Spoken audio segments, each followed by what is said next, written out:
মালদার রতুয়া ১ নম্বর ব্লকের বিলাইমারি গ্রাম পঞ্চায়েতে শাহনগর কৃষি উন্নয়ন সমিতি লিমিটেড মিনি ব্যাংকে প্রায় ১৩ থেকে ১৪ কোটি টাকা তছরূপের অভিযোগে গ্রেফতার তৃণমূল পরিচালিত বিলাইমারি গ্রাম পঞ্চায়েতের প্রধান স্মৃতিকণা মণ্ডল এবং তার স্বামী অনিল কুমার মণ্ডল। ধৃত দুজনকে চাঁচল মহকুমা আদালতে পেশ করে ১০ দিনের পুলিশি হেফাজতের আবেদন জানিয়েছে পুলিশ।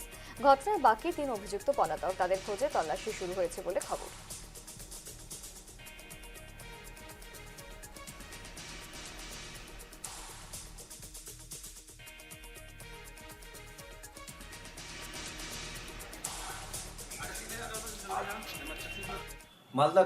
মালদার রতুয়াতে বিলাইমারির সমবায় সমিতি, সেই সমবায় ব্যাংকে কোটি কোটি টাকা দুর্নীতি করেছে সেখানকার প্রধান এবং প্রধানের পরিবারের লোক। দীর্ঘদিন ধরে সেই সমবায় ব্যাংক বন্ধ ছিল এবং আজকে সেই প্রধানের বাড়ির লোককে অ্যারেস্ট করা হয়েছে।